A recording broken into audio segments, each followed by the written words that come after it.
My brother-in-law yelled, "Pay the rent or get out of my house." I left silently, hiding the smile. He had no idea that this house was mine and that I had secretly sold it for $900,000. When it was time to move out, he panicked and called my number. My answer shattered his world. Just revenge for the betrayal of loved ones. Before we continue, please subscribe to the channel and write in the comments what time it is where you are now. I pushed through the front door with my shoulder, grocery bags cutting into my palms. The weight felt good, substantial. I'd bought the expensive salmon, the French Chardonnay Alma mentioned last month, fresh asparagus still dewy from the market. Small things, offerings. The living room stopped me cold. My leather armchair, the one I'd read in for 30 years, sat crammed against the far wall, facing nothing. The mantel where Sarah's photo used to smile down stood bare except for Stuart's motivational poster. Success is a choice. My reading lamp lay unplugged on the floor. Stuart's massive desk commanded the center of the room now, his ergonomic chair, his filing cabinets, his territory markers scattered across what used to be my space. I shifted the bags and moved toward the kitchen. Alma glanced up from her laptop, her eyes sliding past me like I was furniture. Not even a hello. Just that brief, dismissive flick of attention before returning to her screen. "I picked up everything for tonight," I said, setting the bags on the counter. "That organic salmon you love, the French Chardonnay. You got the wrong butter again." She didn't look up. I pulled out the butter, examined the label. "I thought this was the one you asked for." "It's fine. Whatever." Her fingers kept typing. I began unpacking slowly, organizing items on the counter. The asparagus, the salmon wrapped in butcher paper, a lemon for the fish. My hands trembled slightly, not from weakness, just the lingering tension from this afternoon's appointment. "Dr. Morrison's words still echoed. "Arrhythmia. We'll need to monitor this." But I'd pushed that aside. Tonight was about family, about creating something warm. Stuart emerged from his office, saw me, released a heavy sigh. "We need to talk."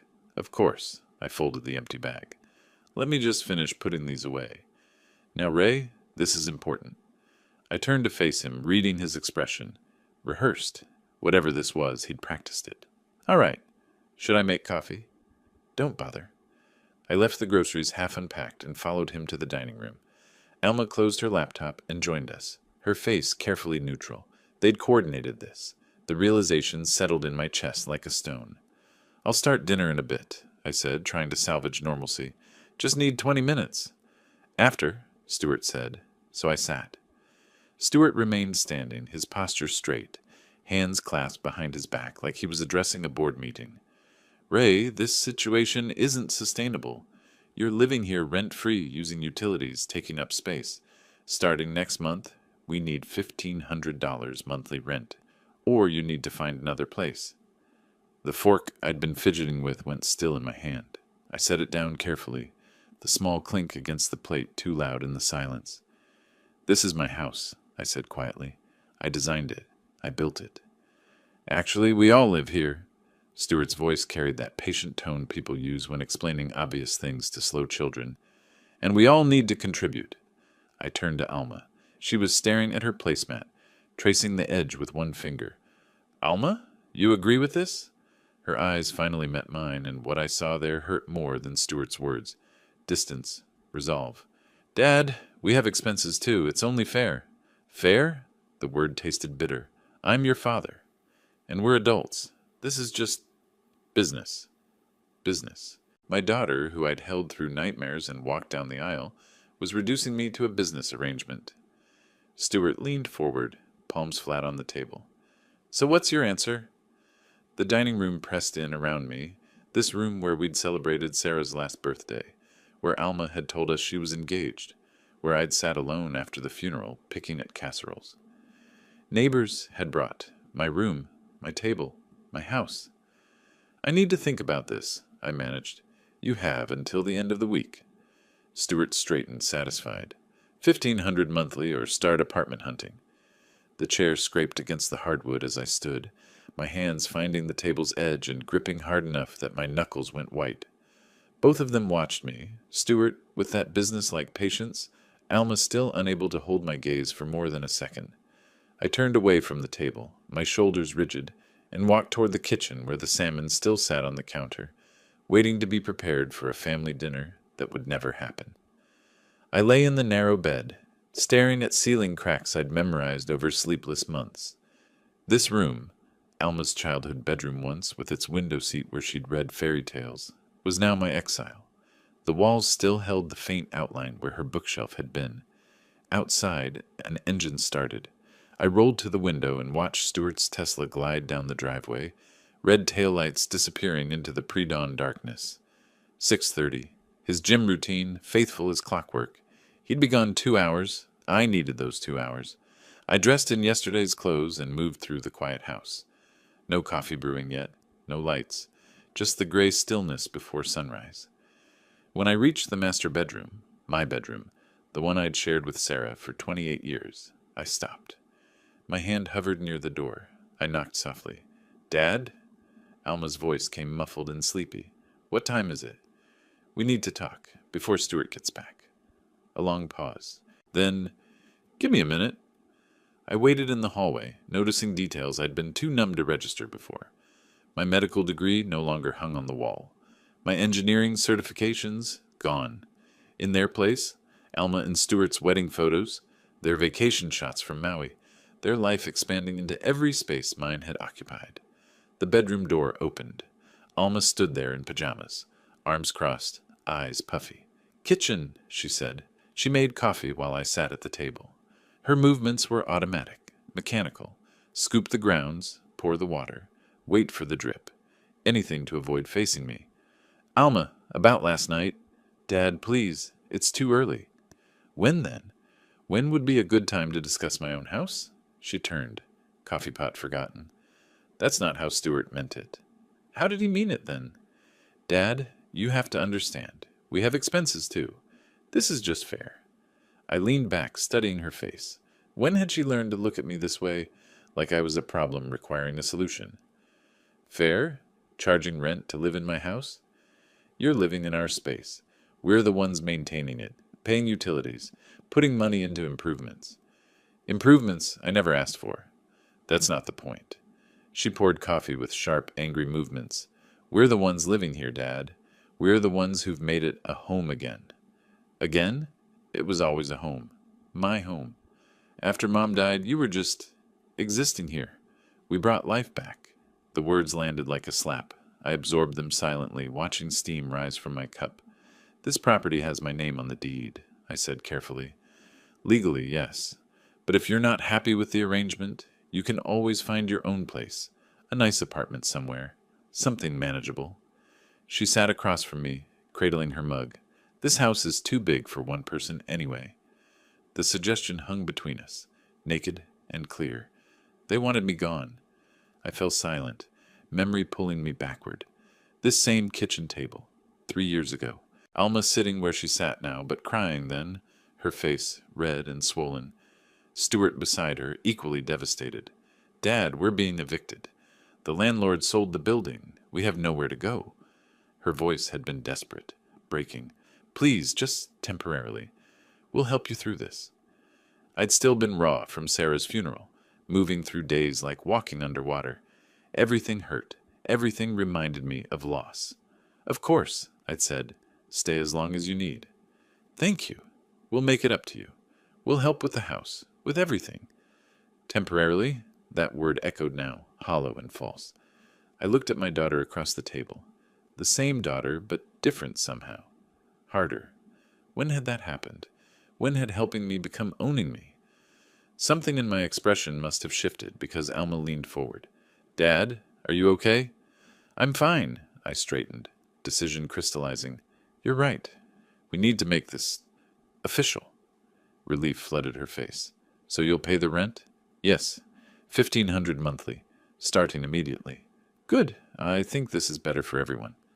I pulled out my wallet. I'd stopped at an ATM during my sleepless hours last night and counted out bills. 50s, 20s, 10s, fresh and crisp. I laid them on the counter between us, one at a time. 30 bills total. Alma reached for the money. I didn't move my hand away immediately. For a brief moment, we both touched it. "Receipt?" I said, her brow furrowed. What? I'll need a receipt. For my records. Dad, we're family. Then this should be no problem. She stared at me, searching for something in my face. Whatever she found, it made her pull a notepad from the drawer. Her hand shook slightly as she wrote, $4,500. Rent, June. She dated it, signed it, pushed it across the table. I picked up the receipt, folded it carefully, and slipped it into my wallet behind my driver's license. Evidence, documentation. The first piece. Alma gathered the bills, no longer meeting my eyes. I should get ready. Stuart will be back soon. Of course, I stood, leaving my untouched coffee. Thank you for the receipt. She nodded, confused by my tone, too polite but too controlled, but accepting it.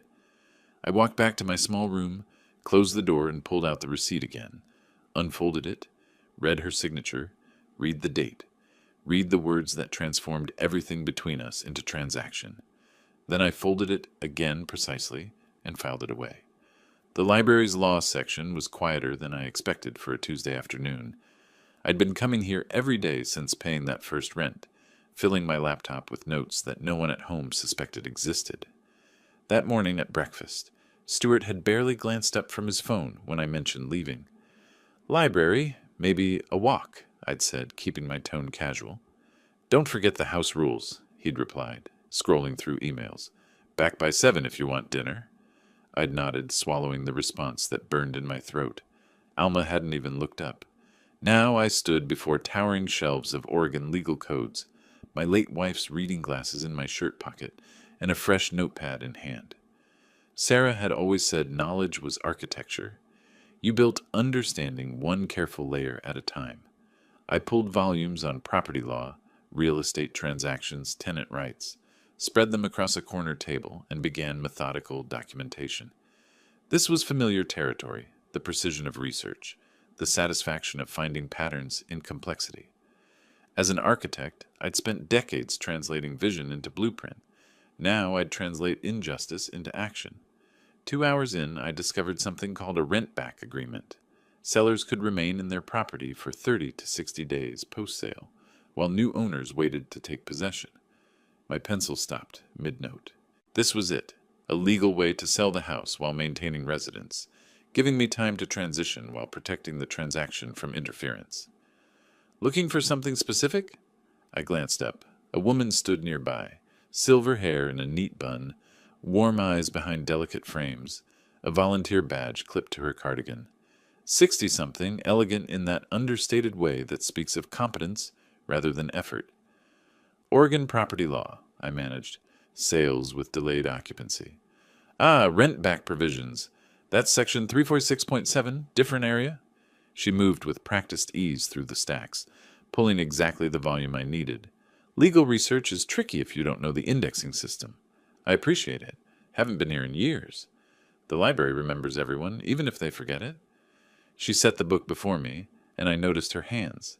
Steady, capable, unadorned, except for a simple watch. I'm Gloria. Volunteer here Tuesdays and Thursdays. Ray. She started to leave, then paused, studying my face with gentle concern. Forgive me for saying, but you seem troubled. Are you all right? The unexpected kindness cracked something in my carefully maintained control.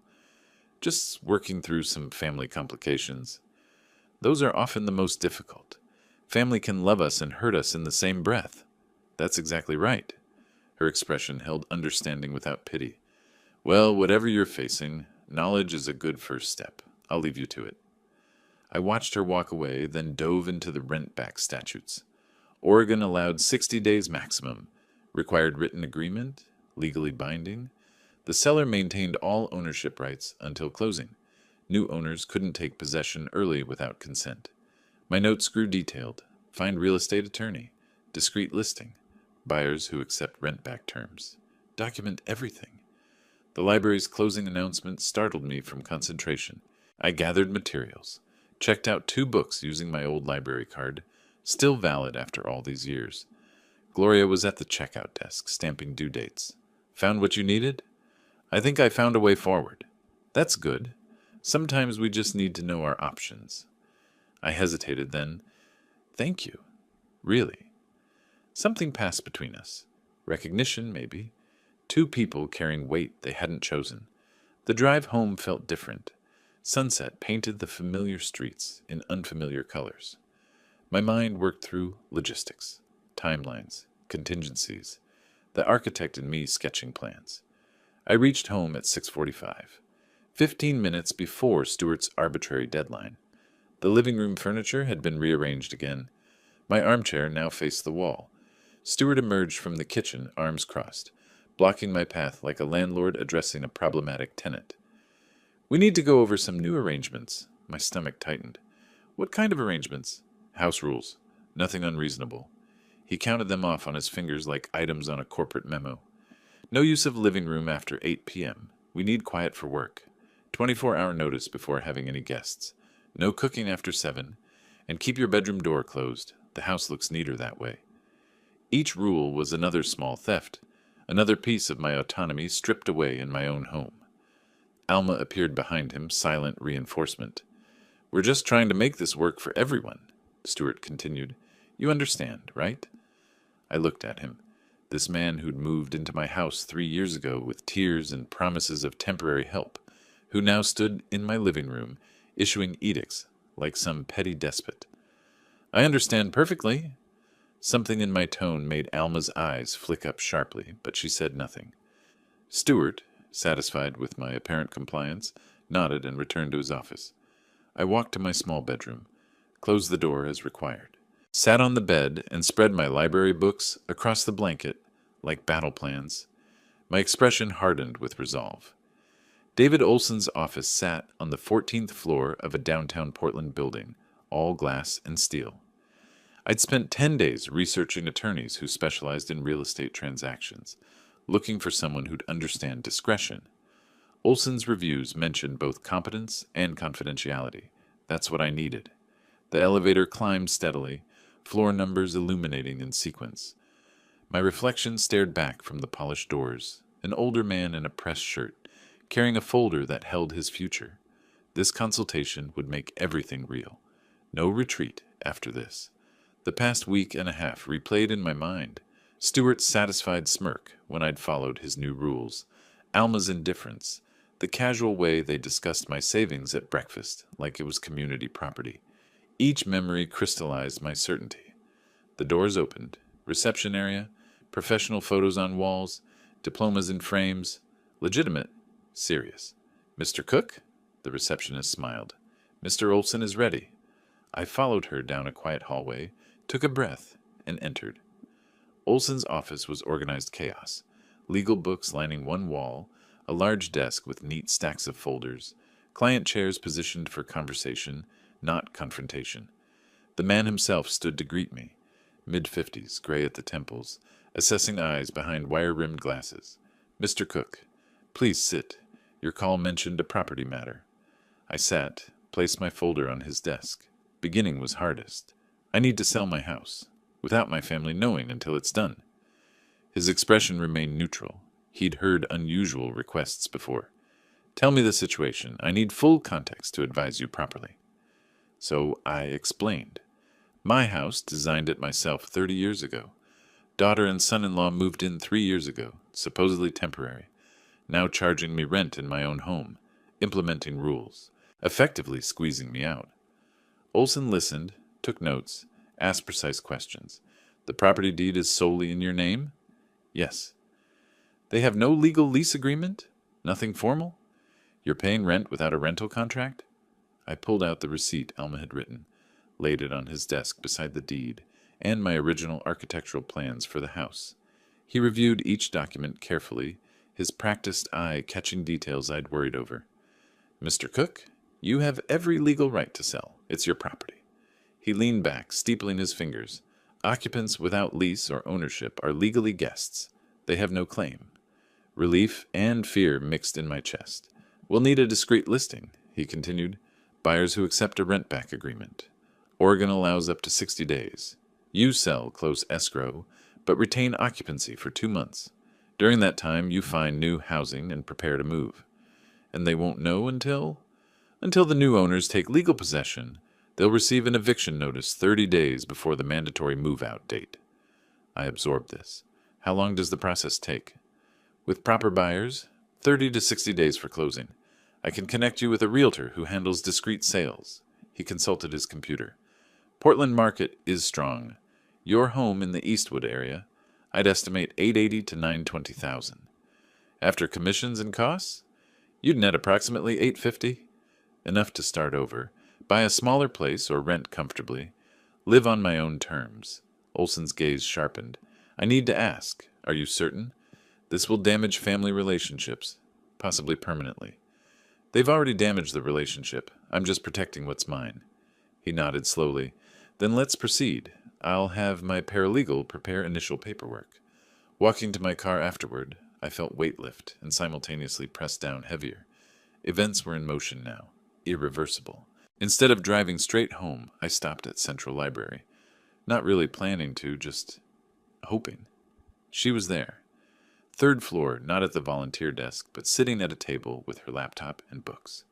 Gloria looked up, recognized me, smiled warmth I hadn't seen in my own house for years. Back for more property law? No, I found what I needed. Are you researching something? Retirement planning, actually. Figuring out how to make my pension stretch, we talked. Conversation flowed naturally this time, two people discovering unexpected compatibility. I mentioned my morning walks in Laurelhurst Park, how the movement helped me think clearly. I love that park, she said. The rhododendron garden is beautiful right now.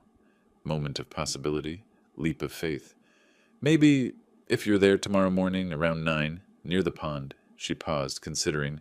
Then, I could be. Small smile exchanged. Something beginning. I arrived home later than usual, just after 5. Entered quietly, heard voices from the kitchen. Stuart and Alma, not knowing I'd returned. The basement renovation would add at least $50,000 to the value, Stuart was saying. Your dad's savings could cover it. I froze in the hallway. He has that money just sitting there. Alma replied. It's wasteful. We should talk to him about investing in house improvements. Frame it like it benefits him too. What about the garage? We could convert it to a studio apartment, rent it out. Even better, another income stream. This property is wasted on someone who doesn't use it properly. I stood there, unseen, absorbing every mercenary word. They weren't just squeezing me out. They were planning to extract every dollar I had first. Every word validated my decision. I cleared my throat deliberately. Conversation stopped. Guilty silence. I walked into the kitchen, face carefully neutral. I'm back. Going to my room. Alma forced brightness into her voice. How was your walk, Dad? Enlightening.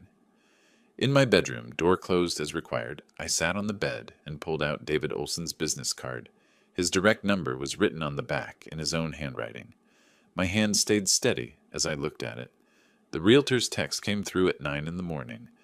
Buyers confirmed for 2 o'clock viewing. You're sure about the timing? I was sure. Stuart and Alma had left for Seattle the night before. Some weekend trip I'd suggested 2 weeks ago. You two work so hard, I'd said. Take a weekend away. My treat for part of the hotel.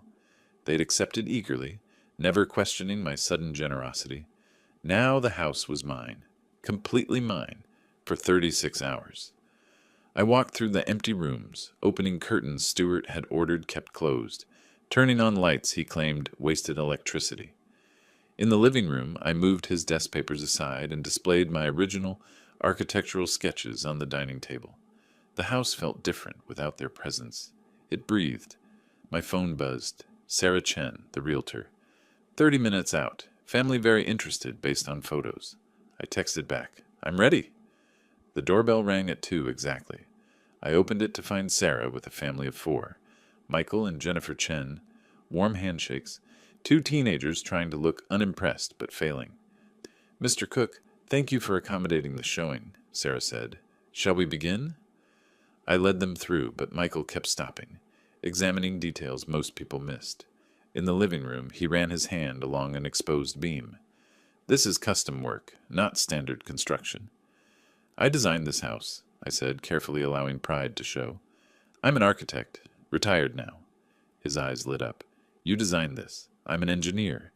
This joinery, these load calculations, this is exceptional craftsmanship. We connected over technical aspects. I showed him the blueprints I'd spread out, and he leaned over them with an engineer's hungry eye, understanding what I'd built. Jennifer drifted to the kitchen, testing the flow of space, approving the natural light and garden view. The teenagers disappeared to check the basement and yard. The craftsmanship is remarkable, Michael said, tracing structural lines on the blueprint. You don't see this attention to detail anymore. I watched this family interact with my house, actually seeing it, appreciating it, and something tightened in my chest. After the tour, they huddled in the living room discussing quietly. Sarah pulled me aside to the kitchen. They love it, want to make an offer. I kept my voice neutral. What are they thinking? Full asking, 900,000. Quick close, 30 days if possible. My heart hammered, but my face stayed calm. The rent-back agreement? I explained it. 60 days post-closing. They're fine with it. They're renting now anyway, can wait. Michael approached before I could respond. Mr. Cook, this house is special. My wife and I have been looking for 8 months. This is the one. It's been my home for 30 years. We'll take care of it. His sincerity was unmistakable. I can see this was built with love. Jennifer joined us. The kids already picked their rooms. That never happens. We discussed the offer. 900,000, 30-day close, 60-day rent back, minimal contingencies. Everything aligned perfectly. Too perfectly to refuse. I need to think about this, I said. It's not an easy decision. Sarah, professionally tactful. Of course, though I should mention, in this market, properties like this don't last. The Chens can have their earnest money ready Monday. Mr. Cook, Michael said, I respect this is your home, but we'd be honored to be its next family. I paused, letting the moment stretch. Let me discuss with my attorney. I'll have an answer by Monday. They left, teenagers already planning their rooms. I closed the door, leaned against it, realized my hands were shaking. 2 hours later, my phone rang. Stuart. Hey, Ray, just checking in. Everything okay there? Fine. Quiet. Reading, mostly. Funny thing. His voice carried an edge. Mrs. Patterson next door texted Alma. Said she saw people at the house. A couple with kids? My stomach dropped, but my voice stayed steady. Oh, that. Old friend from my architecture firm. Wanted to show his family the house I designed. Gave them a tour. You didn't mention having visitors. Didn't think I needed to. They were there an hour. The house rules say 24-hour notice for guests, Ray. They're old colleagues. It was spontaneous. Pause. Rules are rules. We'll discuss this when we get back. Then, actually, Alma and I were talking. We should formalize things more. Get some paperwork done. Paperwork? Yeah, we've put a lot into that house. Improvements, maintenance. We should document our investment, protect our interests. I processed this carefully. Stuart was sensing something, trying to establish claim. That sounds reasonable. What kind of documentation? Receipts for the work we've done. Maybe talk to a lawyer about equity sharing or something, since we've been maintaining the place. I see. Well, if you want to consult a lawyer, that's your right. Good. We'll set something up next week. Just want everything fair and legal, you know? Absolutely. Fair and legal is important. All right, we're heading to dinner. Keep the doors locked. The call ended. I sat in silence, processing Stuart's move, trying to establish ownership claim before something happened. But it was too late. Papers were already in motion with Olson. I texted my attorney. They're suspicious. Son-in-law talking about establishing equity claim through improvements. Olson responded immediately. Let him try. Won't affect sale. You're sole owner per deed. Keep playing along. I texted back. Understood. I looked around the living room, my living room, and began counting days. The notary's office was cramped and utilitarian, nothing like David Olson's polished space. But the documents spread across the small desk were just as powerful. Escrow papers, title transfer, seller's disclosures, each one I signed moved the house another inch out of my name and into the Chens. The notary, Eleanor Walsh, stamped each page with practiced efficiency. Initial here, sign here, date here. My hand stayed steady despite the emotional weight. This house was my dream, my creation, but signing it away felt necessary, even right. That's everything. Mrs. Walsh collected the documents. Closing date is August 15th. You'll receive confirmation from escrow. And the rent-back agreement. Already filed. You have occupancy through October 15th. 60 days post-closing. I collected my copies. folder full of legal separation from my past. Outside, afternoon sunlight hit sharp after the dim office. Gloria sat on a bench, book in lap. She looked up and smiled. Real warmth, not the performance I'd lived with at home. She stood, and we embraced briefly. Natural affection. How did it go? It's done. Really done now. She took my arm. Come on. We have apartments to see. Forward, not back. In her car, she asked, You're sure about this? Selling the house? 30 years I put into that place, but the last 2 years erased what it meant. Sometimes we have to let go of what we built to build something new. I looked at her, this woman who appeared when I needed hope. Over the past 2 weeks, we'd walked Laurelhurst Park every morning, coffee at the cafe, by the pond, conversations about our lives, her divorce 10 years ago, my wife's death 3 years ago, shared loneliness transforming into companionship. Yesterday, we'd held hands for the first time. I couldn't do this without you. Yes, you could, but I'm glad you don't have to. We drove to Selwood, across the river from my current neighborhood. The district charmed immediately. Small shops, tree-lined streets, older homes converted to apartments. Tom, the rental agent, met us at the first property. Too small, too dark. The second apartment was better. 2 bedrooms, second floor, overlooking a garden. I walked through with my architect's eye, assessing everything. Kitchen adequate. Living room with good light. Bedrooms decent, Gloria noticed. You're redesigning it in your head already. I smiled slightly. Habit. But yes, I could make this work. $1,800 a month, Tom said. Available August 1st. Gloria, practical. What about furniture? You're leaving with just your personal items? I'll need to buy everything new, but that's actually appealing. Start clean.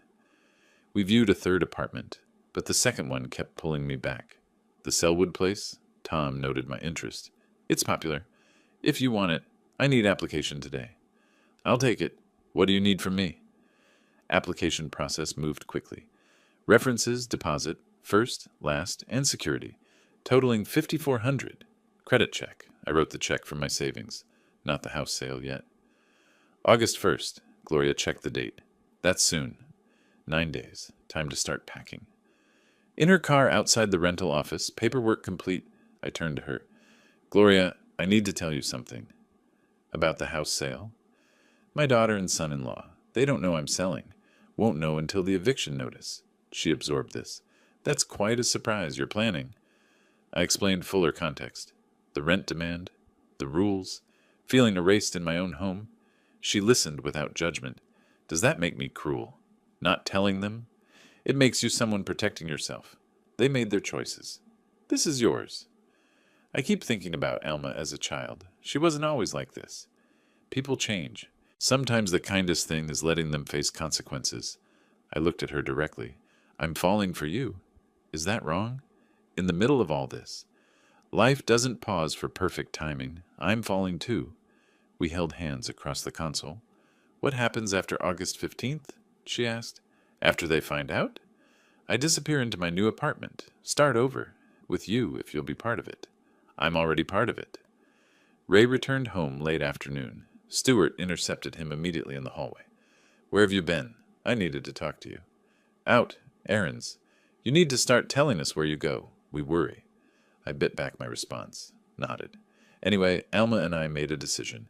Starting this weekend, we need 24-hour notice before you use the kitchen on Saturdays and Sundays. We're meal prepping and need the space. The kitchen, in my own house. Our house, Ray. We all live here. Compromise is important. Alma appeared, stood beside Stuart. It's just weekends, Dad. Be reasonable. I looked at my daughter, saw slight uncertainty in her eyes, but she wouldn't contradict Stuart. Fine. Whatever you need. Good. Oh, and I set up a consultation with a property lawyer for Wednesday to discuss our equity position. I hope that works out for you. Stuart missed the irony completely. It will. We've got all our documentation. I walked to my room, closed the door, checked the calendar on my phone. August 15th circled in red. 18 days away. I counted down silently. August 15th arrived like a scheduled demolition. I sat in David Olson's conference room, watching him review the closing documents one final time before sliding them across the mahogany table. Outside the window, downtown Portland stretched toward the river. Inside this room, my house became someone else's property with each signature. "This is it, Ray." Olson tapped the settlement statement. "Once you sign, the house transfers to the Chens. 900,000 minus closing costs and commissions. You'll net approximately 847,000. I nodded, picked up the pen. The weight felt appropriate. Each signature carried 30 years of history. I'd designed every room of that house, chosen every fixture, built it with a young wife beside me planning our future. But the last 2 years had poisoned what took decades to create. I signed methodically. Seller's deed, settlement statement, transfer documents. The title company representative appeared on the video screen. All documents executed. Wiring instructions confirmed. Funds will transfer within the hour. "And the occupancy agreement?" Olson asked. "Filed and recorded. Mr. Cook has occupancy through October 15th, with early termination clause if he vacates sooner. I'll be out by the 25th. My voice stayed level. 10 days from now. Olson made a note. After the title rep disconnected, he leaned forward. "You're sure about the timeline? You want the eviction notice served the day after you leave?" "August 26th. Gives them exactly 30 days. September 25th. Move out date. Oregon law requires minimum 30 days for eviction without cause. This is by the book." He paused. "How will it happen?" "The Chen's attorney will send certified letter, legally served when received. Letter states property sold. New owners taking possession, current occupants must vacate by specified date. And if they refuse, then the Chen's file for eviction with the county. Sheriff serves papers. They'll leave." Olson studied my face. "Ray, are you ready for the fallout? Your daughter will be devastated." "My daughter devastated me for 2 years. She made her choices." He accepted this, handed me my copies of the closing documents. My phone buzzed. Bank notification. $847,000 deposited. Years of work, converted to numbers, now funding my escape. "It's done," I said. "You're free?" I returned home early afternoon. Stewart's door was closed. Video call in progress. Alma sat at the kitchen table with her laptop, barely glancing up. I moved through the house like a ghost, went to my small bedroom, and began systematic removal. I'd been doing this for days in small amounts they hadn't noticed. Today I accelerated. Clothes into suitcase, books into boxes. The framed photo of Sarah, the one they'd removed from the mantel, carefully wrapped. My architectural drafting tools from the closet, personal documents from the drawer. Each item was a memory, a piece of myself they'd tried to erase. I carried 2 boxes to my car. The trunk was already half full from previous trips. Returned for more. Alma glanced up as I passed through. "Moving stuff around, Dad?" "Just organizing, decluttering." "Good. Less clutter's better." She returned to her screen, dismissive. I made 3 more trips while Stewart remained occupied. By late afternoon, most of my essential belongings were packed. Stewart emerged from his office around 6, noticed my bedroom door open, saw the room looking sparse. "Ray, what's going on?" I kept my voice carefully neutral. "Organizing, getting rid of things I don't need." He walked into the room, scanned the empty shelves, the half-empty closet. "You're getting rid of a lot." "I'm 64, don't need much." His eyes narrowed. "You're not planning something, are you?" "Like what?" "I don't know. You've been weird lately. Distant. I'm following your rules. Staying out of the way. Isn't that what you wanted?" He couldn't articulate his concern, but something felt off to him. "Where do you go during the day? You're gone a lot." "Walks, library, coffee shops. I have my own life." "Just seems suspicious." "You're the one who wanted me to pay rent and follow rules. I'm doing exactly that." He couldn't argue, but his unease remained. Later that evening, dinner time approached. I cooked in the kitchen before the 7 p.m. deadline. Alma came in, saw me preparing a simple meal for myself. "You've been so listless lately. Are you feeling okay?" "I'm fine. You just seem different, less there." I looked at my daughter, saw a stranger. "Maybe I'm just tired, Alma." "Well, try to perk up. Your mood affects the whole house. I'll work on that." She left, unsatisfied, but not enough to pursue it further. I finished cooking, ate alone in my room per the rules. Sat on the bed afterward, looked around at the nearly empty space. 10 more days. I pulled out my phone, texted Gloria. Closing complete. I'm officially free. 10 more days. She responded immediately. My door's open whenever you're ready. I'm proud of you. I allowed myself a small smile. Tomorrow I'd take more. Day by day, piece by piece, I was disappearing from this house. I looked at the calendar on my phone. August 25th circled in red, counting down. August 25th arrived with clear skies and cool morning air. I woke before dawn in my nearly empty bedroom, the sparse space echoing what I'd become in this house, a ghost who'd already left. Stuart and Alma slept soundly in the master bedroom, my former bedroom, unaware this was the last morning they'd wake believing the house was theirs. I dressed quietly in the dim pre-dawn light. My last boxes sat stacked by the door, car keys in my pocket. I pulled the envelope from my jacket, the note I'd written 3 days ago. Opened it, read one final time. Alma and Stuart, I fulfilled your requirement.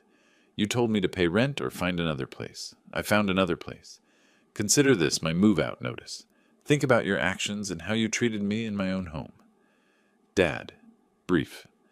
No explanation of the sale. No emotion. Just facts. I folded the note back, wrote their names on the envelope's face. One final look around the room. This was Alma's childhood bedroom once, then my exile, now my past. I picked up the first box, carried it quietly to the front door. The house was silent except for Stuart's, snoring from the master bedroom. Made multiple trips, loading final boxes into my car trunk and back seat. My entire life now portable. I returned inside for a final sweep. Walked through the house in dim morning light. Living room. Stuart's desk dominated where my reading chair used to be. Kitchen, where they'd charged me rent to cook. Dining room, where Stuart had delivered his ultimatum. Master bedroom door, closed. Them sleeping in the room that was mine with Sarah. Each space held memories, some good from 30 years ago, recent ones poisoned. This was my dream house, my architectural achievement, but they'd made it a prison. I returned to the kitchen, placed the envelope prominently on the center of the table where they'd see it immediately. Next to it, I set my house keys. Front door, back door, garage. Keys I'd held for 30 years. Releasing them felt both heavy and light. 6:15. Plenty of time before they woke. I took one breath, opened the front door, stepped out, closed it quietly behind me. Didn't lock it, not my house anymore in my mind. Walked to my car, didn't look back. Started the engine, pulled out of the driveway. Watched the house recede in my rearview mirror as sunrise began. Drove toward Gloria's neighborhood. 8:30. Alma woke first, stretched, comfortable. Walked to the kitchen in pajamas to start coffee. Saw the envelope on the table. Odd placement. Picked it up, saw their names. Opened it, read the note once, twice.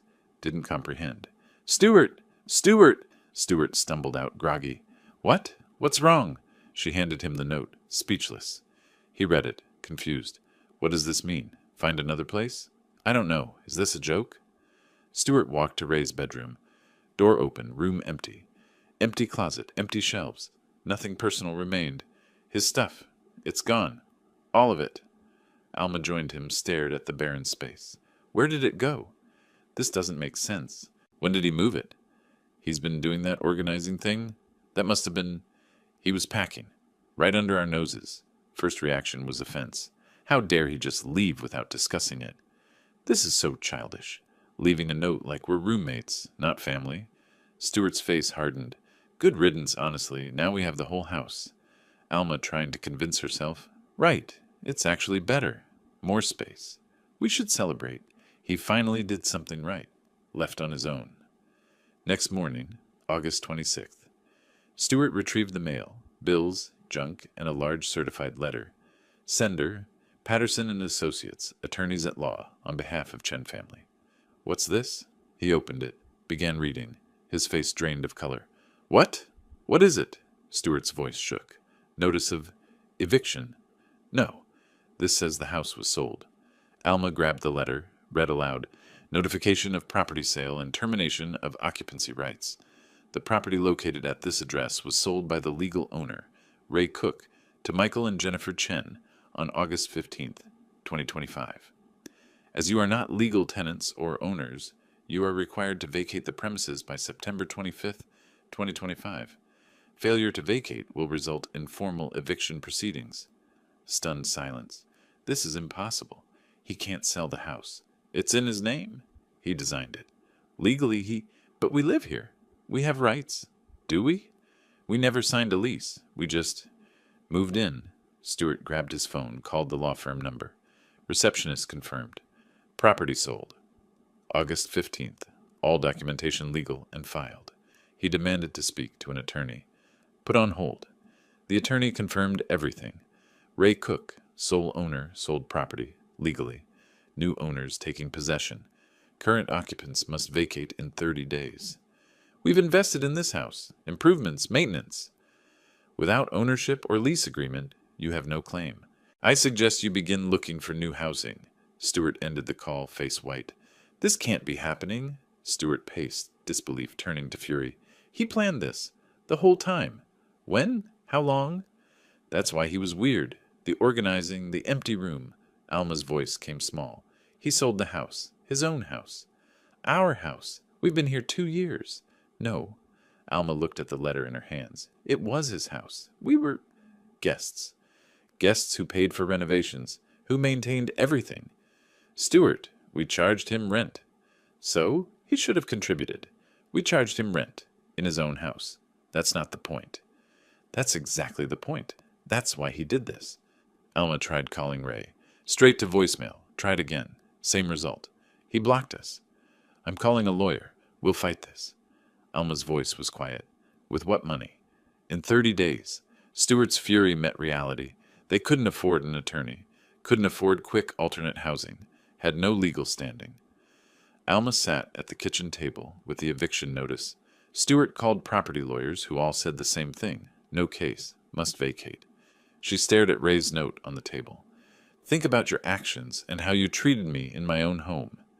She finally understood what they'd done. 3 days after finding the eviction notice, Stewart was still calling every property attorney in Portland. I knew this because Gloria showed me the voicemails he'd left on my old phone, the one I'd stopped using the day I left.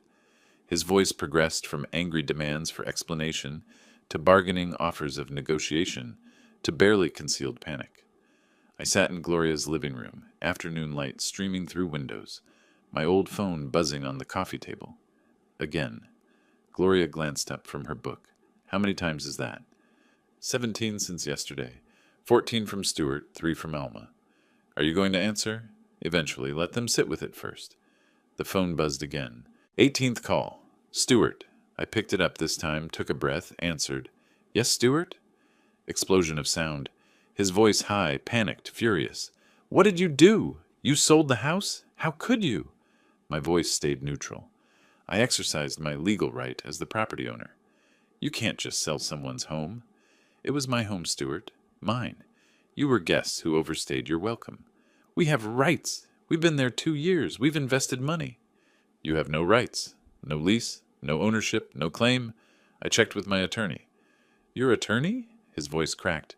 You planned this. When? How long? Does it matter? It's done. The house sold August 15th. You received proper legal notice. Rage and desperation mixed in his tone. We'll sue. We'll prove you're not mentally competent. You're old. You don't understand what you did. Ice entered my voice. I passed a cognitive assessment administered by a licensed physician. My attorney required it. I have documentation of complete mental competency. You have nothing. This is insane. You can't do this to your own daughter. My daughter did this to herself. You both did. You charged me rent in my own house, Stewart. You made rules about when I could cook, when I could use rooms I designed. You treated me like an inconvenience you could extract money from. That was just... We needed help with expenses. You needed to control me? Now you have 30 days. Use them wisely. His voice broke. Ray, please. We have nowhere to go. No money for deposits. You're destroying us. No, Stewart. I'm protecting myself. There's a difference. He screamed something incoherent.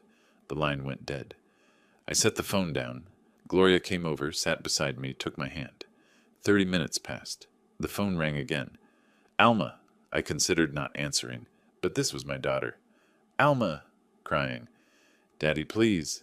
This has to be a mistake, a misunderstanding. My heart clenched at Daddy. She hadn't called me that in years. It's not a mistake. I sold the house, legally and deliberately. But why? Why didn't you tell us? We could have talked about it. When, Alma?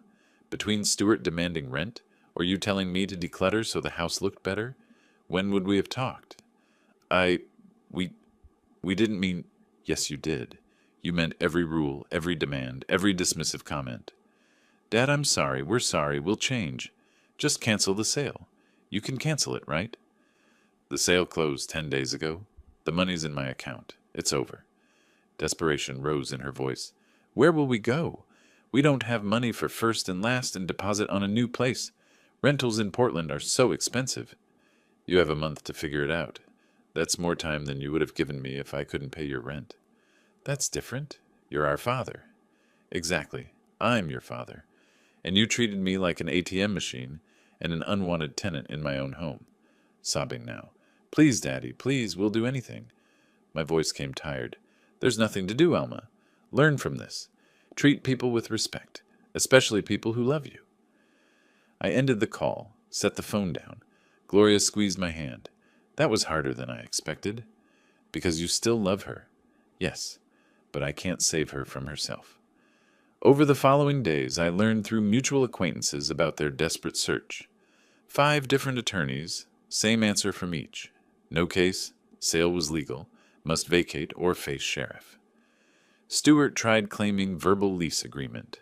Attorney told him verbal agreements meant nothing without proof and didn't apply to family arrangements anyway. They searched rental listings. 3-bedroom houses in decent areas, $3,500 to $4,000 monthly. 2-bedroom apartments in good areas, $2,800 to $3,200. 1-bedroom apartments in their preferred neighborhoods, $2,000 to $2,400, but too small for their belongings. Reality crashed down. They needed to downsize drastically. Stuart blamed Alma. Your father did this because you didn't stand up to him about the rules. Alma blamed Stuart. You were the one who demanded rent. I told you it might backfire. Their relationship fractured under stress. Arguments escalated. Stuart stopped looking for jobs, depressed and angry. Alma cried constantly, lost and overwhelmed. Several days after the phone calls, Gloria asked, Do you regret it, selling the house? I thought, carefully. I regret that it came to this. But no, I don't regret protecting myself. What if Alma reaches out again, really changes? If she genuinely changes, learns respect, rebuilds herself, maybe someday we can have a relationship. But she needs to do that work. I can't do it for her. I looked around Gloria's cozy living room. Plants, books, music, warmth. I spent 2 years shrinking myself to fit their vision of what I should be. Now I'm expanding again. You're different than when we met at the library. Lighter. I was carrying their contempt. Now I'm only carrying my own life. We kissed briefly, comfortable and real. The phone rang. Unfamiliar number. I checked it, didn't recognize it. Let it go to voicemail. Think it's them? Probably, using someone else's phone. I turned the phone completely off, set it aside. I'm not answering. We began cooking dinner together. Laughter from the kitchen. My old life fading. New one taking root. The last week of August felt surreal in its ordinariness. I'd moved into my Selwood apartment August 1st, and by month's end, Gloria and I had established routines. Morning coffee on the balcony, evening walks by the river, her teaching me basic piano. Meanwhile, across town, Stuart and Alma were packing their lives into boxes, confronting the reality of a cheaper apartment in a neighborhood they'd once avoided. I didn't visit the house, didn't drive by. That chapter was closed. My apartment suited me. Modest 2-bedroom, mine, and a small office where I'd started taking freelance architectural consultations. Work I loved, returning naturally. The space was honest. Clean lines, chosen furniture, my original sketches framed on walls. Gloria helped me arrange books on new shelves, music playing softly. I assembled the last bookcase, working with tools that felt right in my hands again. This place suits you, she said. It's honest. No rules about when I can cook. No quiet hours, just mine. Hours, maybe. I'm here often enough. I smiled. Hours, then. My phone rang. Unfamiliar number again. They're still trying. Different phones each time. You don't have to answer. I know, and I won't. Across town, Alma sat surrounded by boxes. Stuart cursed in another room about furniture that wouldn't fit their new apartment. She held a photo she'd found while packing. Her as a child, with me, my young face proud and loving. She'd been crying for days, truly seeing what they'd done. The memories played through her mind. Me bringing expensive groceries, her criticizing the butter brand, me following absurd kitchen rules, eating alone in my room, charging me rent, her father for living in my own house. That morning, finding my note, dismissing it as childish. Stuart had manipulated her, yes, but she'd let him, made choices, participated, watched me shrink. Stuart yelled from the other room, "Alma, these boxes aren't going to pack themselves." She made a decision. She needed to see me, apologize face to face, not for forgiveness, because it was right. She texted a mutual friend, "I need Dad's address, please. I know I don't deserve it, but I need to see him." An hour later, address in Selwood, with a warning, "He seems happy, Alma. Don't ruin that for him." I just need to apologize, really apologize. Next day, late afternoon. My doorbell rang. Gloria and I were having tea. Peaceful moment interrupted. I checked the door camera, new habit. Alma stood there, looking diminished. My chest tightened. "It's Alma." "Do you want me to stay or go?" "Stay, please." I opened the door. Alma looked older somehow, eyes red, humbled. "Dad, can we talk?" After a pause, "Come in." She entered, saw Gloria, recognized she was important to me. "I'm sorry, I didn't know you had company." "This is Gloria. Gloria, my daughter Alma." Gloria offered her hand. Alma shook it, saw kindness in Gloria's eyes, the kindness they'd denied me. We sat in the living room. Awkward silence. Alma struggled to start. "Dad, the apartment looks nice." "Thank you." Tears starting.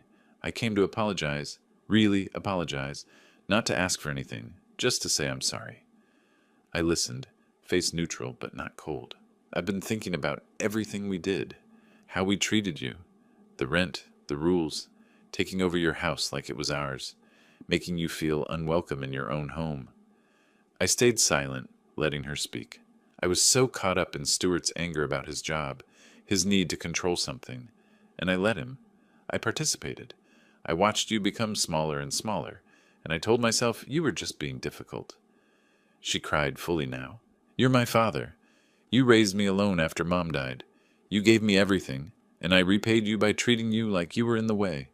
My voice came quiet. "Yes, you did. I know sorry isn't enough. I know I destroyed something between us. But I need you to know I see it now. I see what we did." I took a breath, Gloria's presence steadying me. "Alma, I love you. You're my daughter, and that doesn't change. But love doesn't mean accepting mistreatment." She nodded, wiping tears. "For 2 years, you and Stuart erased me from my own life. You removed my photos, my chair, my space. You charged me rent like I was a burden. You made rules about when I could cook in the kitchen I designed. I know. What hurt most wasn't the rent. It was the contempt. The way you looked through me, not at me. Like I was furniture that didn't fit your aesthetic. I'm so sorry, Dad. I needed to protect myself, to remember I had value. That's why I sold the house." She looked at me, really looked. "You look happy. Happier than I've seen you in years." I glanced at Gloria. "I'm happy. I'm building a life that respects who I am. I don't deserve forgiveness, but maybe someday, if I do the work, change how I treat people, maybe we could. Maybe, someday, if you truly change. Learn to respect others, especially people who love you. Build a life that doesn't require diminishing someone else. Stuart and I, we're not doing well, moving to a tiny apartment, fighting constantly. I think we might separate. That's between you and Stuart. But Alma, don't build a relationship on controlling someone else. That's not love." She stood to leave. "Thank you for seeing me, for listening." I walked her to the door. At the threshold, "I love you, Dad. I love you too, but I need distance right now. Focus on yourself. Become someone you respect." She left, broken but perhaps beginning to heal. 1 week later, September 25th arrived. The Chen family moved into the house. I didn't drive by, didn't watch, but I knew. I imagined Michael and Jennifer excited, teenagers choosing rooms, a family appreciating the architecture I'd designed. That evening on my balcony with Gloria, sunset coloring the sky. Today was the day. The Chens moved in. How do you feel? Sad for what that house was, relieved for what it stopped being, hopeful for what it'll become again. And us? How do you feel about us? Like I'm finally living instead of existing? We sat in comfortable silence. A week later, early September, music store downtown. I surprised Gloria. You mentioned your old piano was sold in the divorce. Time you had one again. She protested. Too expensive. I sold a house, remember? I can afford this. The salesman helped us choose. Upright piano. Beautiful tone. Gloria played a few notes. Her face lit up. I watched her. This is what money should do. Create joy, not control people. We arranged delivery to her house. Walked out holding hands. I'd lost a house and a functional relationship with my daughter. But I'd gained myself back and found someone who saw me as I am, not as a resource to exploit. Gloria's laugh, my smile, sunset light, piano music imagined in the future, life continuing forward. If you like this story, please like this video, subscribe to the channel, and share your impressions of this story in the comments. To listen to the next story, click on the box on the left. Thank you for watching.